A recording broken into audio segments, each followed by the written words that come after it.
nou capítol de podcast de la Neural. Jo sóc Laura Andrés, psicòloga sanitària, i avui estem amb la Cristina, que també és psicòloga i sexòloga, per parlar sobre l'autoimatge, l'autoconcepte i com això afecta a la nostra salut mental. Molt bé.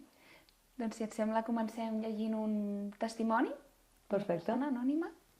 Sí, jo el fet de tenir com una autoestima més baixa realment em va perjudicar molt tant a nivell personal com a nivell social, perquè bàsicament no era capaç jo mateixa de mirar-me al mirall i acceptar-me tal com era o valorar-me fins i tot i entendre doncs el que realment valia i el que realment valc. Llavors, també m'impedia fer moltes coses a nivell social. O sigui, quan els meus amics o les meves amigues em diuen va, sortim i fem no sé què, era com de dir no, perquè jo mateixa em frenava per pensar és que tal com sóc jo no sóc el suficient per tot el que ells volen o el que ells necessiten i em jutjava a mi mateixa. Llavors realment ha sigut com un procés molt dur haver de treballar tot això i realment ara sí que sóc capaç de poder-me mirar al mirall i de poder dir val, doncs mira, aquesta sóc jo i sé el que valc i tot, però al cap i a la fi doncs també hi ha dies que tampoc em veig molt bé davant del mirall. Llavors és que òbviament l'autoestima és una muntanya russa que puja i baixa i que la teva autoimatge i tot doncs també. Llavors doncs, depèn del dia, si estic més trista o alguna així, doncs em veig més malament que un dia que estigui supercontenta.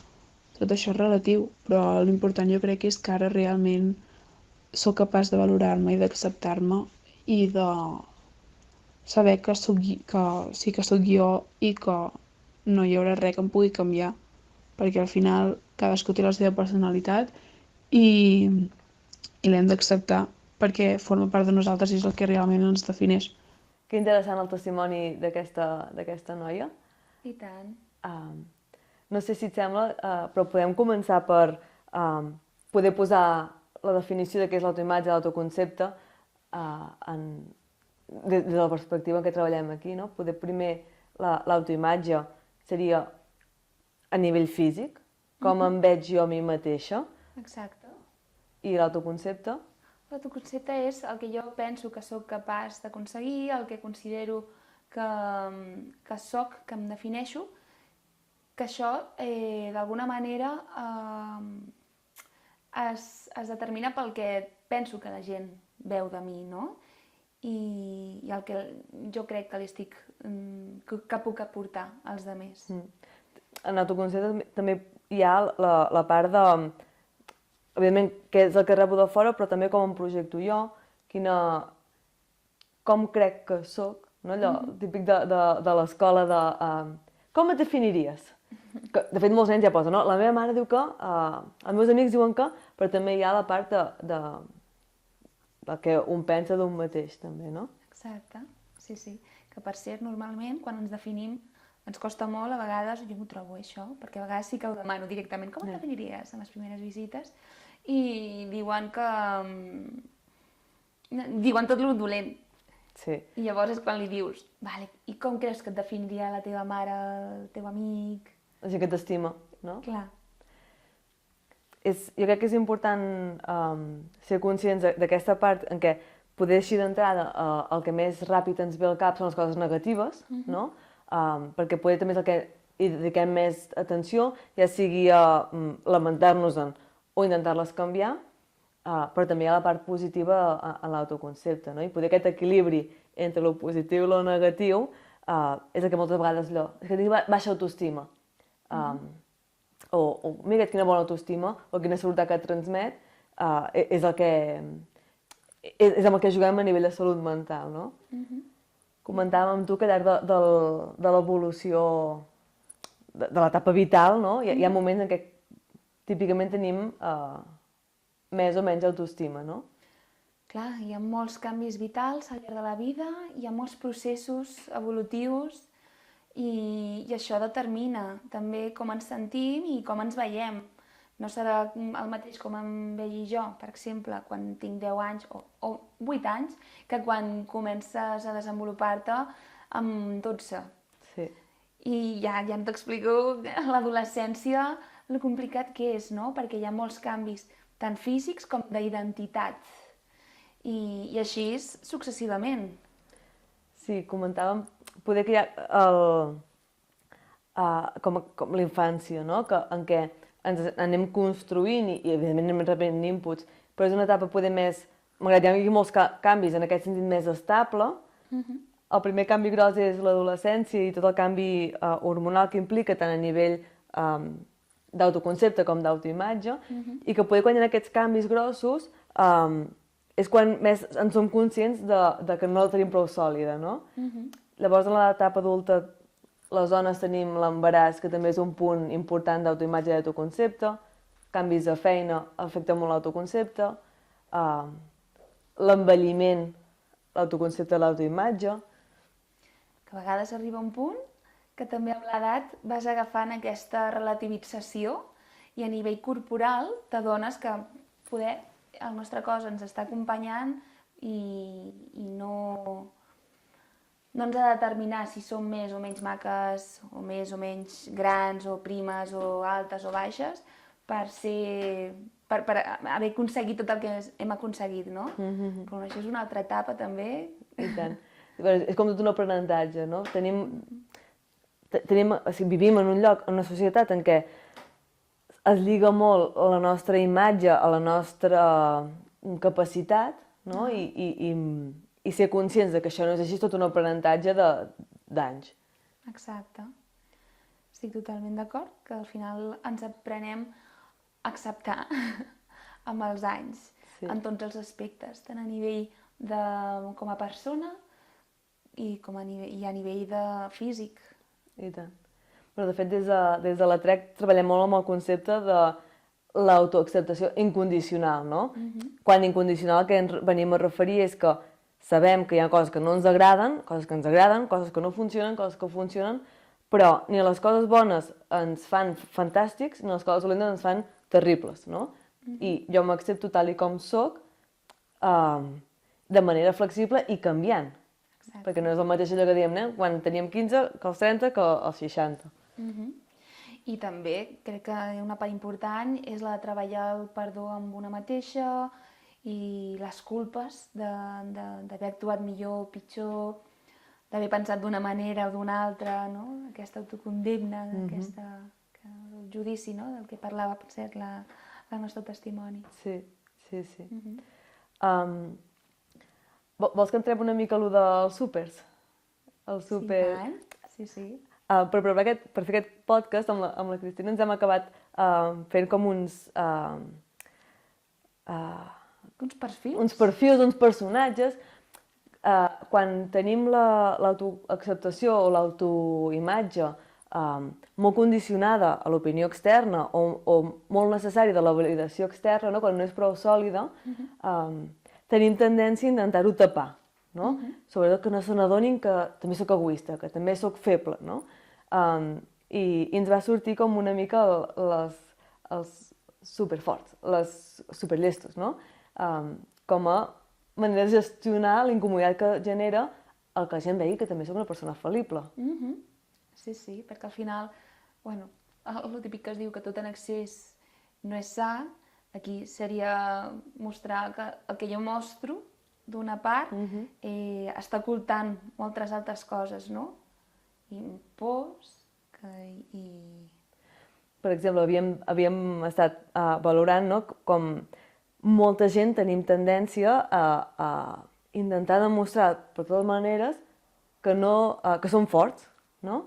I que podem amb tot. Aquesta mena superwoman, superfort, el que tot ho pot, sempre té la capacitat, sempre està disposat, no? Que en el fons aquesta persona que està... Repetim que és com caricatura, exageració, però aquesta persona que està intentant amagar és que la gent no se n'adoni que també és fal·lible, que necessita ajuda també, no? A veure, el que hem fet abans. És que hem decidit hem buscat uns personatges que puguin exemplificar Sí. aquests perfils. I aquest seria el personatge... Bueno, i la pel·lícula, d'una pel·lícula que... Sí, la pel·lícula De com Disney. Encanto és? Sí, que hi ha com aquests poders màgics dins de la pròpia família que fa que cada una d'aquestes membres de la família tenen un poder que en el fons és com una exigència, un encasillament en què només puc ser això, no? I només se'm valida si compleixo aquest mandat que tinc establert. Exacte. I aquest que deia jo ara seria com la Luisa, no? Aquella que és forta i que pot amb tot, no pot demanar ajuda i mai es pot queixar ni mostrar cap tipus de debilitat. Que al final li repercuteix amb ella, perquè I tant. el que dèiem, no? És una exigència. Quan hi ha una exigència estem deixant de banda la flexibilitat de que puguin no ser sempre així, no? I espero ser sempre i mostrar-me sempre forta.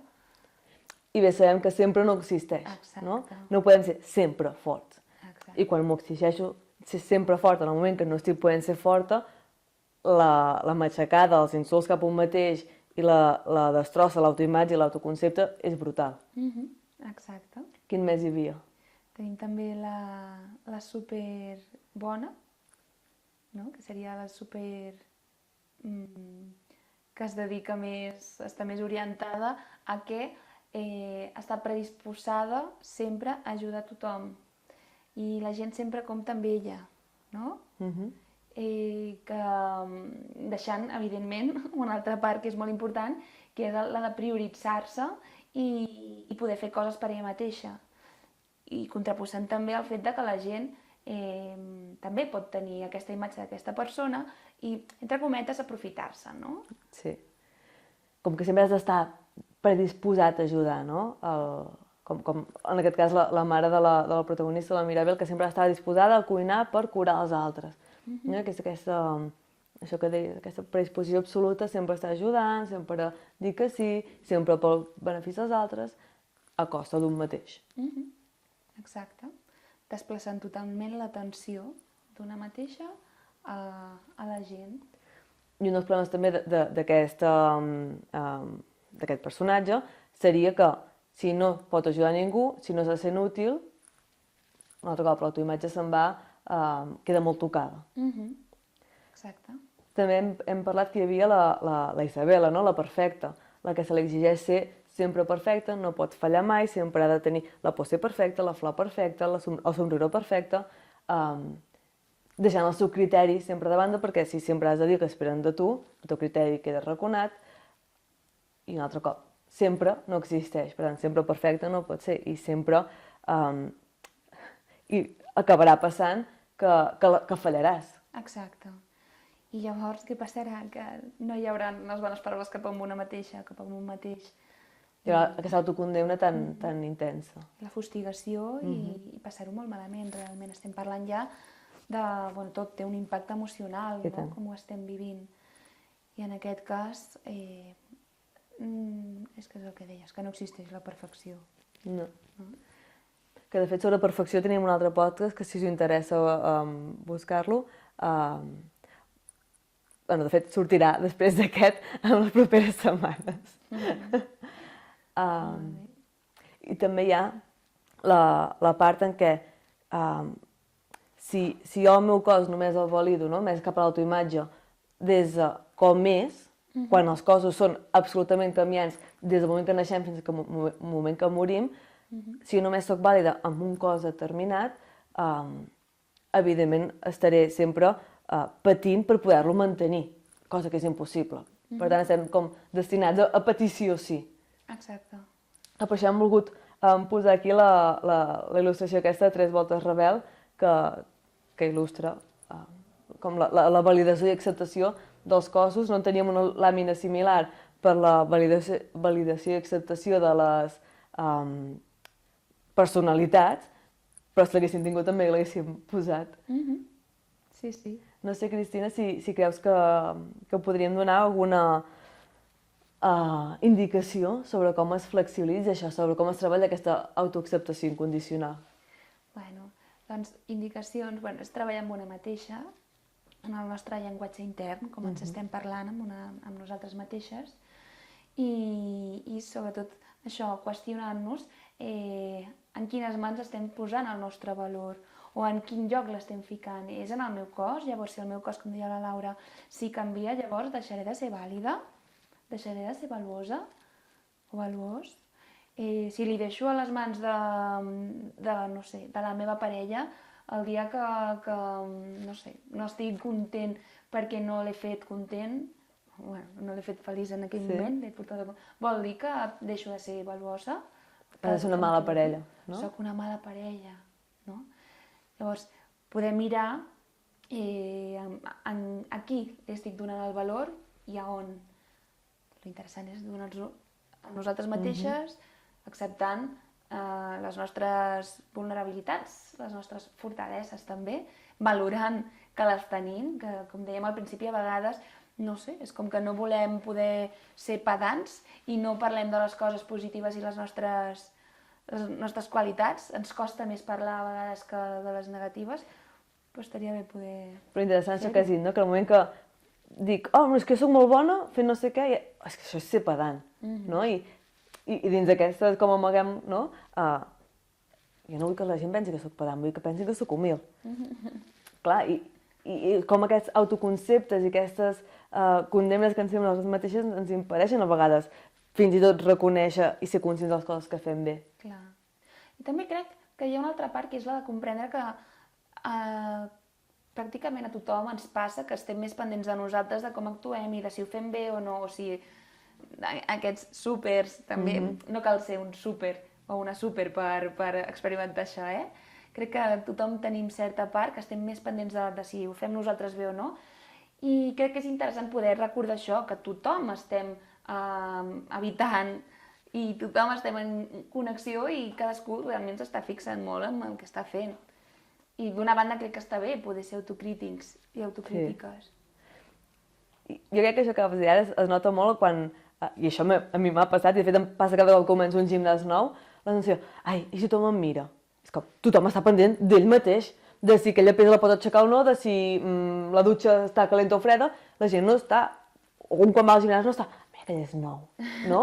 Però quan anem a un lloc així com desconegut, quan ens sentim vulnerables, tenim la sensació que tothom ens està observant i jutjant, i realment és que tothom està en aquell moment intentant no ser jutjat i no ser observat, per tant, estem tots una mica en la mateixa situació.